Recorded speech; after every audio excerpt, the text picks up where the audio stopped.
Hello, അസ്സലാമു അലൈക്കും. നമസ്കാരം. എന്തൊക്കെയാണ് വിശേഷം? എല്ലാവർക്കും സുഖമല്ലേ? അപ്പോൾ ഇന്നൊരു അടിപൊളി സ്നാക്ക് റെസിപ്പിയാണ് കാണിക്കുന്നത്.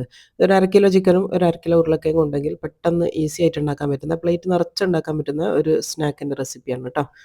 അപ്പോൾ അതുണ്ടാക്കാൻ വേണ്ടിയിട്ട് പെട്ടെന്ന് ഉണ്ടാക്കാൻ വേണ്ടി കുക്കറിലാണ് ഇട്ട് കൊടുക്കുന്നത്. ഒരു 1/2 കിലോ ബോൺലെസ് ചിക്കൻ എടുത്തിട്ടുണ്ട്. ബോണോട് കൂടി ആയാലും കുഴപ്പമൊന്നുമില്ല. ഇനിയിപ്പോൾ ഇത് 1/2 കിലോ ഉരുളക്കിഴങ്ങ് എടുത്തിട്ടുണ്ട്. ഉരുളക്കിഴങ്ങ് വലിയ പീസായിട്ട് തന്നെ ഇടണം കേട്ടോ. അല്ലെങ്കിൽ അത് വെന്തുടഞ്ഞ് പോകും, വെള്ളം കുടിച്ച് പോകും. അതിന് വേണ്ടിയിട്ടാണ് നമ്മളിങ്ങനെ വലിയ പീസായിട്ട് മുറിക്കുന്നത്. അതിൽ അത് വേവാൻ ആവശ്യമായിട്ടുള്ള ആ ഒരു അതേ ലെവലിൽ ഞാൻ വെള്ളവും ഒഴിച്ച് കൊടുത്തിട്ടുണ്ട്. ഇനിയിപ്പോൾ ഒരു 1/2 ടീസ്പൂണോളം ഉപ്പ് ഇട്ട് കൊടുക്കുന്നുണ്ട്. പിന്നെ വേണ്ടത് മസാല ആയിട്ട് ഒരു ബേ ലീഫും ഒരു കഷ്ണം പട്ടയും വേണം. അത് രണ്ടും കൂടെ ഇട്ടിട്ട് മൂടി വെച്ചിട്ട് ഒരു 3 വിസിൽ വരുന്ന വരെ ഒന്ന് ഒരു മീഡിയം തീയിൽ വേവിച്ചെടുക്കുക. അതിന് ശേഷം അത് നമ്മൾ തുറന്ന് നോക്കുക കേട്ടോ.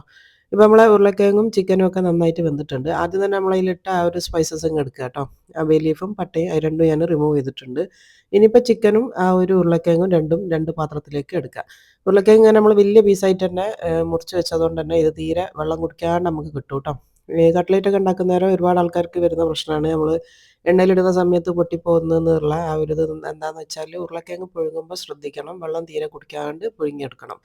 ഇനിയിപ്പോൾ അത് രണ്ടും മാറ്റിയിട്ടുണ്ട്. അതുപോലെ തന്നെ ആ ഒരു ചിക്കൻ സ്റ്റോക്കും നമുക്ക് ആവശ്യമുള്ളതാണ്. ഇനിയിപ്പോൾ ദാ ഉരുളക്കിഴങ്ങ് ഞാനൊരു പൊട്ടറ്റോ മാഷർ വെച്ചിട്ട് നന്നായിട്ടൊന്ന് പൊടിച്ച് വെച്ചിട്ടുണ്ട്. അതവിടെ മാറ്റി വെക്കാം. ഇനിയിപ്പോൾ ദാ ചിക്കൻ അതെന്താ ചെയ്യേണ്ടതെന്ന് വെച്ചാൽ നമ്മൾ മിക്സിയിലിടണ്ട. കയ്യിലിങ്ങനെ ഒന്ന് ചെറുതായിട്ട് പിച്ചിയിട്ടാൽ മതി ട്ടോ. അപ്പോൾ മിക്സിയിലിടുന്ന സമയത്ത് ഒരു അരഞ്ഞ പോലെയാണ് വരിക. ഇങ്ങനെ ആകുന്നേരം കുറച്ചും കൂടെ ടേസ്റ്റിയാണ്. അപ്പോൾ നിങ്ങൾക്ക് ഏതാണോ എളുപ്പം എന്ന് വെച്ചാൽ അതുപോലെ ചെയ്താൽ മതി. ഞാനിപ്പോൾ ഇങ്ങനെ കൈകൊണ്ട് നീളത്തിലിങ്ങനെ പിച്ചിയിടുകയാണ് ചെയ്യണത്. അപ്പോൾ ദാ മൊത്തത്തിൽ ഞാൻ എല്ലാം ഇതേപോലെ ഒന്ന് ഷ്രെഡ് ചെയ്ത് വെച്ചിട്ടുണ്ട്. ഇനി ഇതും മാറ്റി വെക്കാം. അതുപോലെ സ്റ്റോക്കും മാറ്റി വെക്കാം. ഇനിയിപ്പോൾ നമുക്ക് ഫില്ലിംഗ് ഉണ്ടാക്കാൻ വേണ്ടി വലിയൊരു കടായി വെച്ച് കൊടുത്തിട്ടുണ്ട്. അതിലേക്ക് ഒരു 2 ടേബിൾ സ്പൂൺ ഓയിൽ ഒഴിച്ച് കൊടുക്കുന്നുണ്ട് ട്ടോ. കുറഞ്ഞ അളവ് മതിയേ എണ്ണ.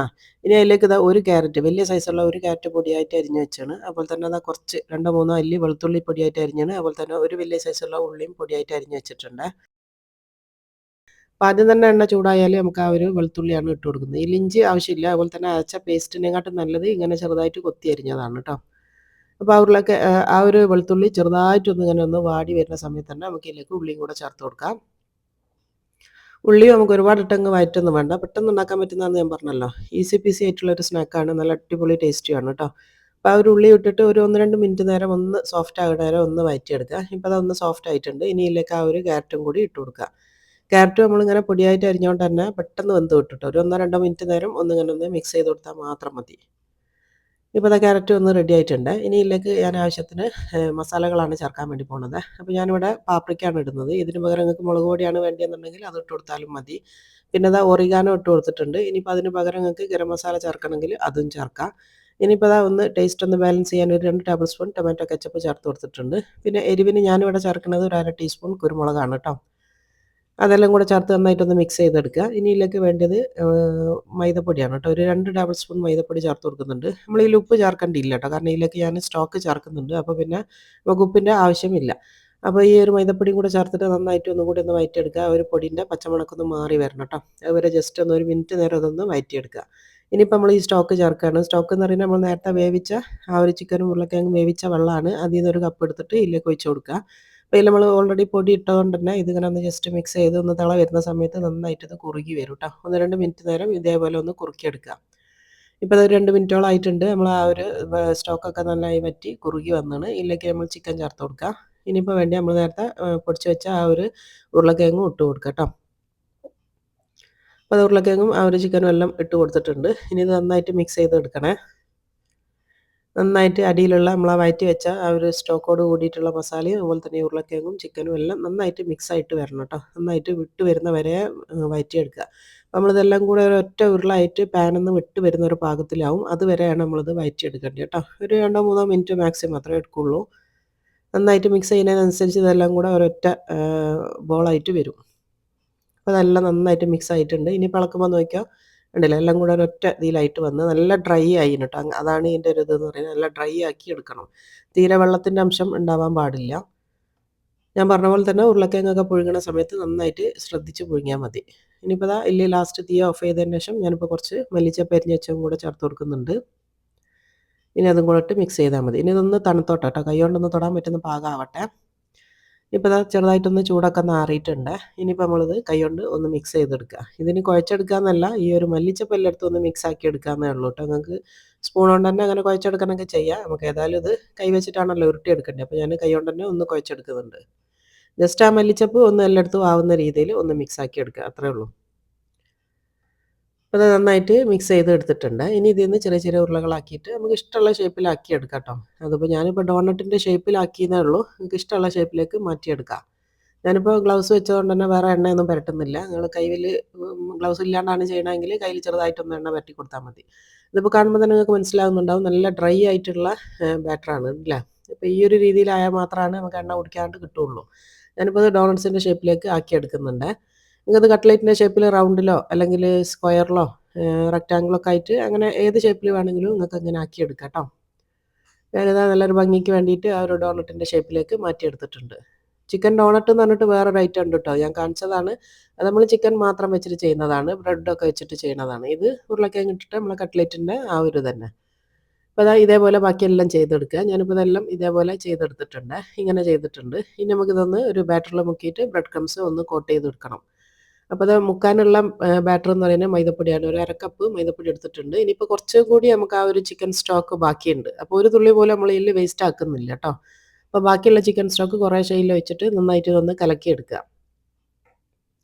ഒരുപാട് കട്ടി ഉണ്ടാവാനും പാടില്ല. എന്നാൽ ഭയങ്കരമായിട്ട് ഒരു ലൂസായ ബാറ്ററും ആവരുത് കേട്ടോ. നമ്മൾ മുക്കിയാൽ മാവ് അതിൻ്റെ മേലെ കുറച്ച് ഉണ്ടാവണം. അത് ആ ഒരു രീതിയിലാണ് നമുക്ക് മാവിൻ്റെ കട്ടി വേണ്ടിയത്.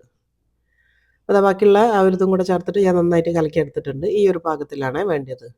ഇനിയിപ്പോൾ ഞാനിവിടെ ബ്രെഡ് ക്രംസിന് പകരം എടുക്കുന്നത് സേമിയാണ് കേട്ടോ. നമ്മളെ വറുത്ത സേമിയാണിത്. വറുത്തിട്ട് തന്നെ വാങ്ങിക്കാൻ വേണ്ടി കിട്ടുന്ന നമ്മളെ പാകിസ്ഥാനി സേമിയ എന്ന് പറയുന്ന സേമിയാണ്. നല്ല നൈസായിട്ടുള്ള സേമിയാണ്. ഇനിയിപ്പോൾ ഇത് വേണമെന്ന് നിർബന്ധമൊന്നുമില്ല. ഭംഗിക്ക് വേണ്ടി ഇങ്ങനെ ചെയ്യുന്നതേ ഉള്ളൂ. ഇനിയിപ്പോൾ അതിലേക്ക് ഞാൻ കുറച്ച് ബ്രെഡ് ക്രംസും കൂടെ മിക്സ് ചെയ്ത് കൊടുക്കുന്നുണ്ട്. അപ്പോൾ ഇത് സേമിയ കയ്യിലില്ല എന്നുണ്ടെങ്കിൽ ബ്രെഡ് ക്രംസ് മാത്രമായാലും കുഴപ്പമൊന്നുമില്ല കേട്ടോ. അതുപോലെ തന്നെ ഈ ഒരു ബ്രെഡ് ക്രംസിൻ്റെ വീഡിയോ ചെയ്യാൻ വേണ്ടിയിട്ട് കുറേ കമൻറ്റ് കണ്ടിട്ടുണ്ട്. ഞാൻ കണ്ടിരുന്നു കേട്ടോ. ഇൻഷാ അള്ളാ പെട്ടെന്ന് ചെയ്യാം. ഒരു ഷോർട്സ് ആയിട്ട് ചെയ്യാം കേട്ടോ ഇൻഷാ അള്ളാ. അപ്പോൾ ഞാൻ രണ്ടും കൂടെ നന്നായിട്ടൊന്ന് മിക്സ് ചെയ്ത് കൊടുത്തിട്ടുണ്ട്. ആ ഒരു മൈദൻ്റെ മിക്സും ഇതാ നന്നായിട്ട് റെഡിയാക്കി വെച്ചിട്ടുണ്ട് കേട്ടോ. പിന്നെ കുറേ ആൾക്കാർ ചോദിക്കുന്നൊരു സംശയമാണ് നമുക്ക് ഈ ഒരു മൈദപ്പൊടി കലക്കുന്നതിന് പകരം മുട്ട ആക്കി കൂടെ എന്നുള്ളത്. ആ കേട്ടോ കുഴപ്പമൊന്നുമില്ല. മുട്ടയിൽ മുക്കിയിട്ട് ചെയ്താലും മതി. പക്ഷെ മുട്ടയിൽ മുക്കി ചെയ്യുന്ന സമയത്ത് കുറച്ചും കൂടെ എണ്ണ വലിച്ചെടുക്കും. ഇതാകുമ്പോൾ തീരെ എണ്ണ കുടിക്കില്ല. അതാണ് വ്യത്യാസം കേട്ടോ. അപ്പോൾ ഇതാ നന്നായിട്ട് അതിൽ കോട്ട് ചെയ്തതിന് ശേഷം നമ്മൾ സേമിയയിൽ ഒന്ന് മുക്കിയെടുക്കുന്നുണ്ട്. അപ്പോൾ സേമിയ ആവുന്ന സമയത്ത് കുറച്ചും കൂടെ ഭംഗിയാണ് കാണാൻ. അത്ര വ്യത്യാസമുള്ളൂ കേട്ടോ. അല്ലാണ്ട് ടേസ്റ്റിലൊന്നും സേമിയ ഇട്ടെന്ന് വെച്ചിട്ട് ഒരുപാട് വ്യത്യാസം ഒന്നും വരിക അങ്ങനെയൊന്നുമില്ല. കാണാനൊരു ഭംഗി ഉണ്ടാവും. ഒരു ഡിഫറൻറ്റ് ലുക്ക് വരും. അത്രേ ഉള്ളൂ. നമ്മൾ റഷ്യൻ കട്ട്ലറ്റൊക്കെ ചെയ്യുന്ന സമയത്ത് ഇങ്ങനെയാണ് ചെയ്യുക. റഷ്യൻ കട്ട്ലറ്റ് നമ്മൾ സേമിയ വെച്ചിട്ടാണ് ചെയ്യുക. അപ്പോൾ നന്നായിട്ട് കോട്ട് ചെയ്ത് എടുത്തിട്ടുണ്ട്. ഇനിയിപ്പോൾ ഇതില്ലാന്നുണ്ടെങ്കിൽ ഞാൻ പറഞ്ഞല്ലോ സേമിയ ഇല്ലയെന്ന് വിചാരിച്ചിട്ട് നിങ്ങൾ ഉണ്ടാക്കാണ്ടിരിക്കണ്ട. നമ്മൾ സാധാരണ റസ്ക് പൊടി ഉപയോഗിച്ചിട്ട് ചെയ്താൽ മതി. അപ്പോൾ ഇതെല്ലാം ഞാൻ ഇതേപോലെ ചെയ്ത് വെച്ചിട്ടുണ്ട്. ഇത് നിങ്ങളിങ്ങനെ ഫ്രീസറിൽ ഇതേപോലെ വെച്ചിട്ട് നിങ്ങൾക്ക് നല്ല ഐസായി കഴിഞ്ഞാൽ നമുക്കത് കവറിലോ അല്ലെങ്കിൽ പാത്രത്തിലൊക്കെ വെക്കാം. ഞാൻ എപ്പോഴും പറയുന്നതാണ്.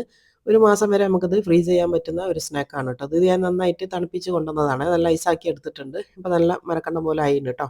ഇങ്ങനെ ആയിക്കഴിഞ്ഞാൽ നമുക്കിത് കവറിലാക്കിയിട്ട് സിപ്ലോക്കിൻ്റെ കവറിലാക്കിയിട്ട് ഫ്രീസറിൽ വെക്കാം. 1 മാസം വരെ വെക്കാം കേട്ടോ.